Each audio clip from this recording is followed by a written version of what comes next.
wabarakatuh. Perkenalkan, nama saya Nahrul Hezananda dari Prodi Sarjana Kebidanan dan Pendidikan Profesi Bidan dengan nomor induk mahasiswa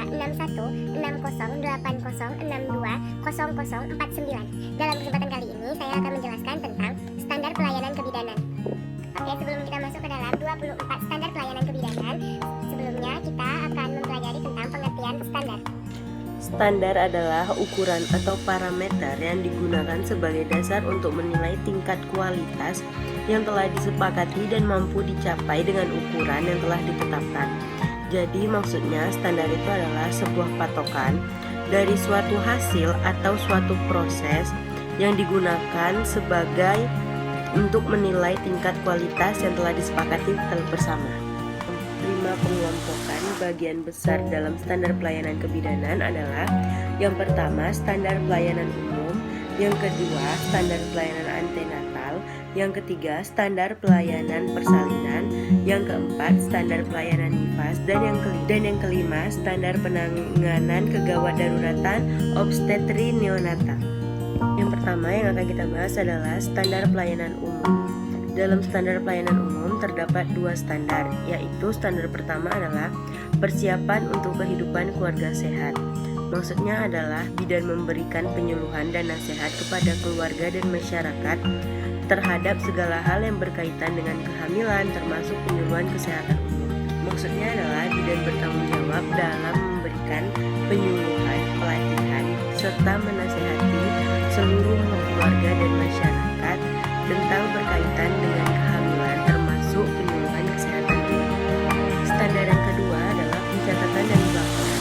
Bidan melakukan pencatatan dan pelaporan semua kegiatan yang dilakukannya, seperti registrasi semua ibu hamil di wilayah kerja, rincian pelayanan yang diberikan kepada ibu hamil atau bersalin atau nifas, dan bayi baru lahir, serta semua kunjungan rumah dan penyuluhan kepada masyarakat.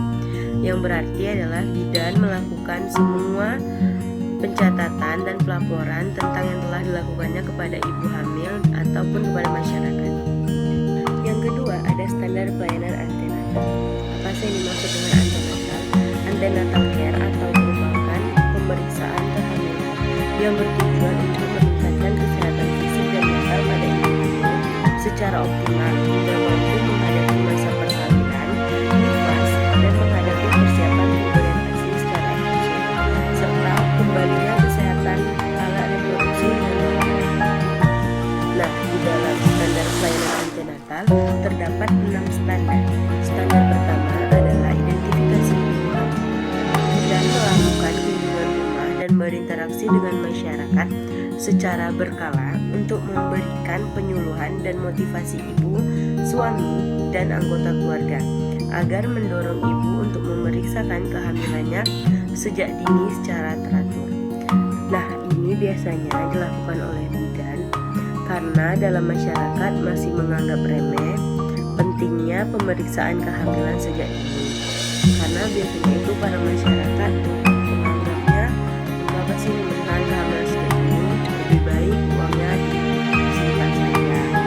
Padahal pemeriksaan kehamilan sejak dini ini sangat dibutuhkan oleh ibu dan ibu.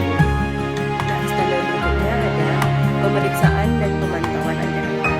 Bidan hendaknya paling sedikit memberikan 4 kali pelayanan antenatal. Pemeriksaan meliputi anamnesis dan pemantauan ibu dan janin dengan seksama untuk menilai apakah perkembangan berlangsung normal. Ini dilakukan untuk mengetahui perkembangan janin yang ada dalam rahim ibu. Dan yang standar kelima ada palpasi abdominal. Bidan harus melakukan pemeriksaan abdomen secara seksama dan melakukan palpasi untuk memberikan usia kehamilan. Bila umur kehamilan bertambah, memeriksa posisi bagian terendah, masuknya kepala janin ke dalam rongga panggul untuk mencari kelainan dan merujuk tempat waktu. Ini untuk menghindari juga perkembangan janin yang tidak diinginkan, atau biar kita tahu kalau perkembangan dalam rahim ibu itu janin sehat. Standar yang berikutnya adalah pengelolaan anemia pada kehamilan. Bidan melakukan tindakan pencegahan anemia, penemuan, penanganan, dan rujukan semua kasus anemia pada kehamilan. Karena pada masa-masa kehamilan ibu lebih sering terkena anemia bidan bertanggung jawab untuk mencegah terjadinya anemia pada ibu hamil. Standar yang berikutnya ada pengelolaan dini hipertensi pada kehamilan. Bidan menemukan secara dini setiap kenaikan tekanan darah pada kehamilan dan mengenali tanda gejala preklamasi lainnya, serta mengambil tindakan yang tepat dan merujuknya. Standar yang berikutnya adalah persiapan persalinan.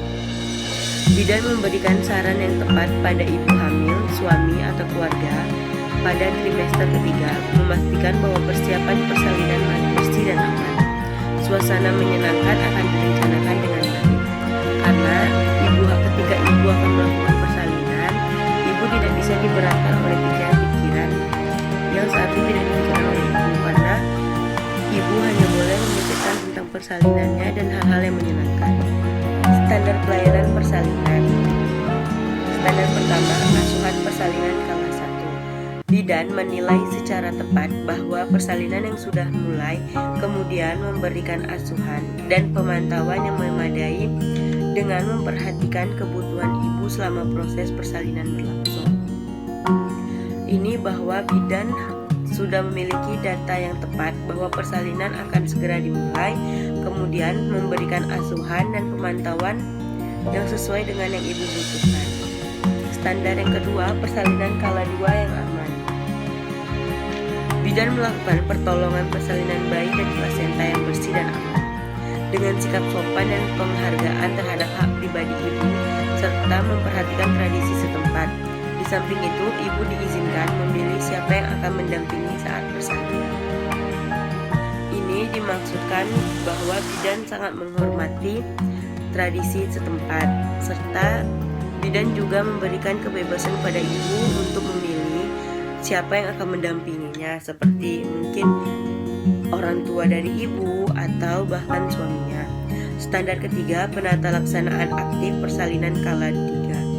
Secara aktif, bidan melakukan penata laksanaan aktif persalinan kala 3 untuk membantu pengeluaran plasenta dan selaput ketuban secara lengkap untuk mengurangi kejadian pendarahan pasca persalinan kala 3. Dan keempat, standar 12 penanganan kala 2 dengan gawat janin melalui episiotomi.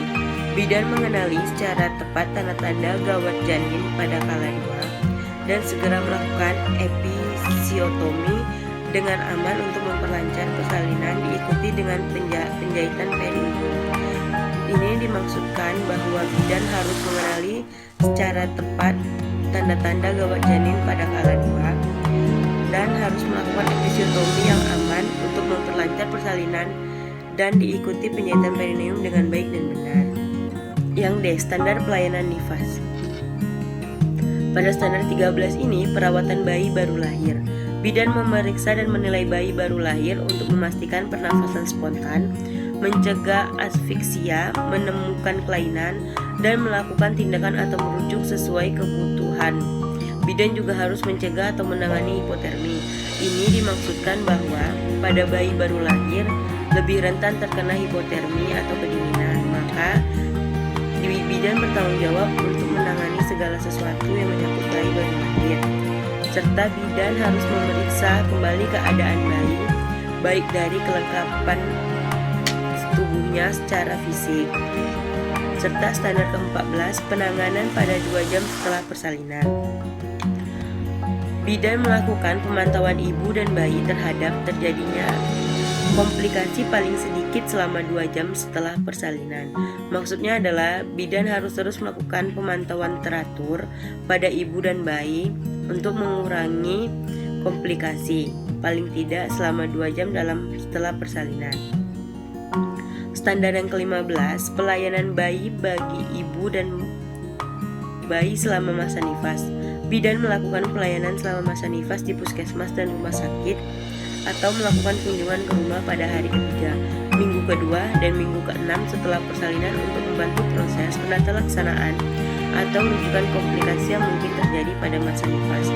Di sini dimaksudkan adalah bidan bertanggung jawab untuk mengunjungi ibu atau ibu mengunjungi bidan pada saat hari ketiga, minggu kedua, dan minggu ke-6 untuk mencegah terjadinya komplikasi. Yang E penanganan kegawat daruratan obstetri neonatal. Pertama ada standar ke-16, penanganan pendarahan dalam kehamilan pada trimester ketiga. Bidan mengenali secara tepat tanda dan gejala pendarahan pada kehamilan serta melakukan pertolongan pertama dan merujuknya. Ini dimaksudkan bahwa bidan harus mengenali secara tepat gejala pendarahan pada kehamilan serta melakukan pertolongan pertama, dan ketika bidan tidak bisa menanganinya, bidan harus merujuknya. Standar ke-17, penanganan kegawat daruratan pada eklamsia. Bidan mengenali secara tepat dan gejala eklamsia mengancam, serta merujuk atau memberikan pertolongan pertama. Standar ke-14, penanganan kegawat daruratan pada partus lama atau macet. Bidan mengenali tanda gejala partus lama atau macet serta melakukan penanganan yang memadai dan tepat waktu untuk merujuk persalinan yang aman. Ini bidan bertanggung jawab untuk mengenali semua gejala partus lama atau macet, serta bidan harus melakukan penanganan yang memadai dan tepat waktu untuk merujuk persalinan. Standar ke-19, persalinan dengan menggunakan vakum ekstraktor. Bidan hendaknya mengenali kapan waktu diperlukan menggunakan ekstraksi vakum, melakukan secara benar dalam memberikan pertolongan persalinan. Standar ke-20, penanganan kegawat daruratan retensio plasenta. Bidan mampu mengenali retensio plasenta dan memberikan pertolongan pertama termasuk manual plasenta dan penanganan pendarahan sesuai dengan kebutuhan. Maksudnya di sini adalah bidan mampu mengenali retensio plasenta serta dapat memberikan pertolongan pertamanya dan mencegah penanganan pendarahan sesuai dengan kebutuhan. Standar ke-21, penanganan pendarahan postpartum primer. Bidan mampu mengenali pendarahan yang berlebihan selama 24 jam pertama setelah persalinan dan segera melakukan pertolongan pertama kegawat daruratan untuk mengendalikan pendarahan. Ini dilakukan bidan agar tidak banyaknya pendarahan yang terus ditularkan oleh ibu. Standar ke-22, penanganan pendarahan postpartum sekunder. Bidan mampu mengenali secara tepat dan dini gejala pendarahan postpartum sekunder dan melakukan pertolongan pertama untuk menyelamatkan jiwa ibu atau merujuknya. Maksudnya di sini adalah bidan dapat merujuk ibu jika bidan tidak dapat lagi menanganinya. Standar 23, penanganan sepsis puerperalis. Bidan mampu mengenali secara tepat tanda dan gejala sepsis puerperalis, melakukan perawatan dengan segera merujuknya. Standar ke-24, penanganan asfiksia neonatal. Bidan mengenali secara tepat bayi baru lahir dengan asfiksia serta melakukan tindakan secepatnya memulai resusitasi, mengusahakan bantuan medis, merujuk bayi baru lahir dengan tepat dan memberikan perawatan lanjutan yang tepat.